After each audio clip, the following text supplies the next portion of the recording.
Well, Mariners fans, the push for the top six has well and truly started. The Mariners have now picked up 2 wins in their last 2 games. This most recent one, the 3-0 win against Adelaide United. What a fantastic win. What a fantastic result. And a crucial result considering how the ladder's looking at the moment and some other teams around sort of the placing of where Mariners are on the ladder.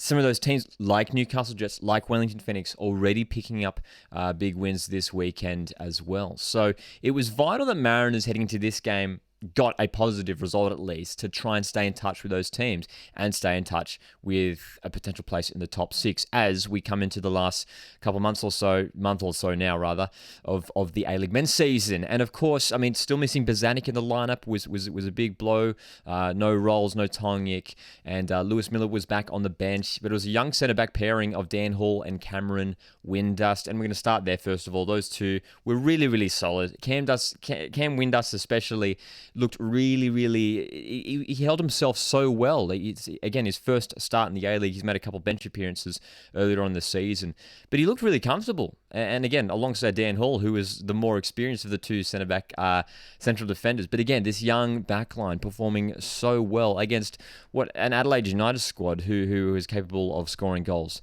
Adelaide United, probably have to mention as well for them, they were missing the likes of Ibusuki. Goodwin was coming off the bench as well. So they didn't necessarily have their strongest squad, of course, still missing a number of defensive reinforcements, the Reds.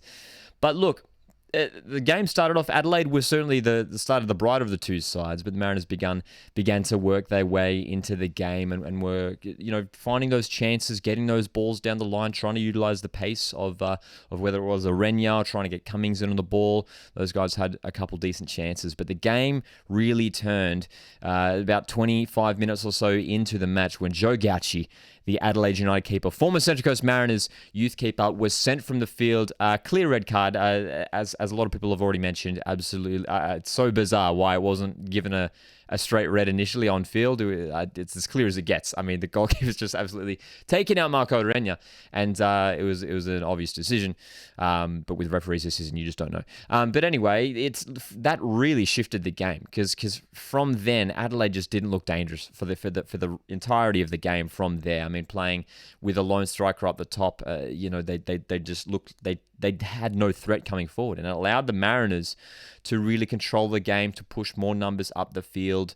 And look, it was frustrating. It wasn't all easy sailing. For much of the game, Mariners were getting into good opportunities, having good field position, but didn't quite have the quality to finish off some chances. There were specifically some chances. There was a Cummings chance in the first half. There was an Arenya chance in the second half where absolutely they should have hit the target. And after how the Mariners were so clinical last week against MacArthur, you'd think they would have finished off some of those chances. Some poor misses there, which was slightly concerning, but the floodgates opened late on in this game. 77th minute, the Costa Rican Marco Arenya with a fantastic volley. Lewis Miller again creating the goal as he came off the bench to replace Stormaru at right back. Fantastic delivery, and Arenya putting it home. Late on in the game, as Adelaide pushed with their 10 men, they were left exposed to the back. Jason Cummings, great to see him on the score sheet, his first goal in 7 games. And then Matt Hatch does it again. The super sub, man. What is it with Matt Hatch scoring goals off the bench? Dude, we love it.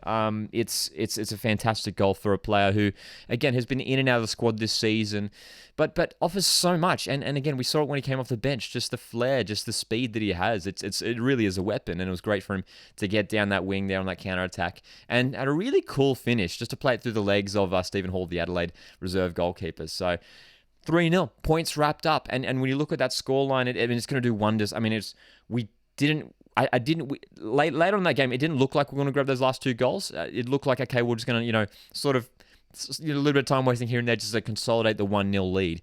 But, dude, honestly, when we look at the ladder, I'm so stoked when we look at now that we took a 1-0 win to 3-0 in those last couple of minutes. Because goal difference could play a massive, massive role when it comes to May as the finals come around. So, look, the more goals we score, the better. So, looking at these last 2 weeks to see that we've grabbed 6 points, goal difference has gone up +5. It's really, really important for the Central Coast Mariners as we really, I mean, we're watching the other teams around us. As I mentioned, these rivals who are chasing down a spot in the top 6. For my player votes for this game, my 3 top performers, honestly, like straight up, this was a very positive game from a lot of players. There really wasn't a poor player performance, I thought. I mean, even Storm Rue, I thought was great from right back. Jacob Farrell committed as well. Everyone performed so well, especially a lot of those younger guys. The 3 points, though, for me, the top performer is Josh Nisbet, who has just been immense since shifting back to the central midfield role about a month or so ago. And of course, he was so impressive as well, considering he was without his experienced partner, Ollie Bozanic, for a second consecutive game, playing alongside Max Ballard, who I thought, again, was decent. But Josh Nisbet, just the way he creates from midfield, he's so dynamic. His work rate is second to none. And he's not getting talked about enough, not just at a Mariners level, but at an A-League level. As one of the top midfielders in the league, I don't think it's a ridiculous thing to say.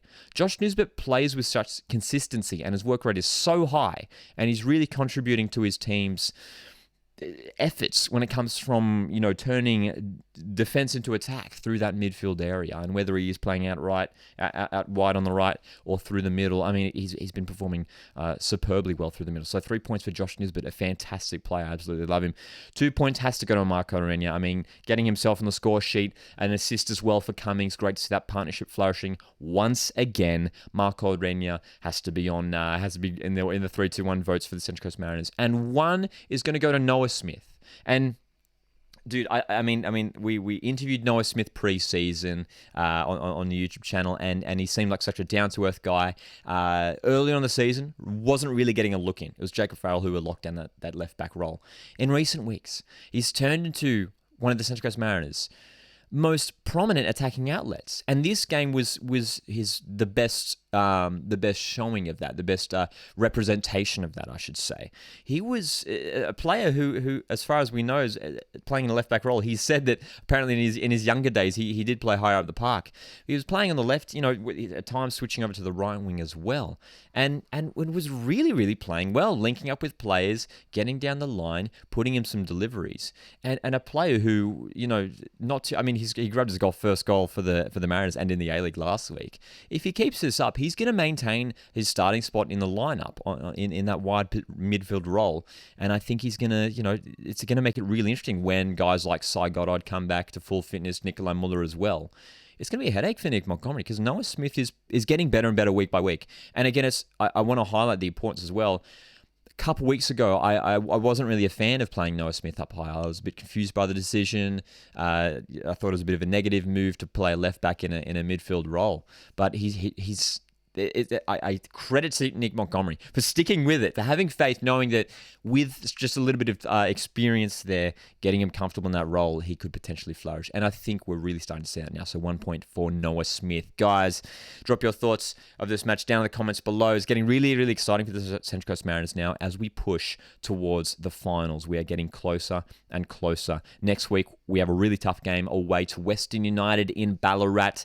Hopefully we can get up for the challenge. If you haven't enjoyed this video, make sure you hit the like button, and I'll see you guys in the next one. Cheers.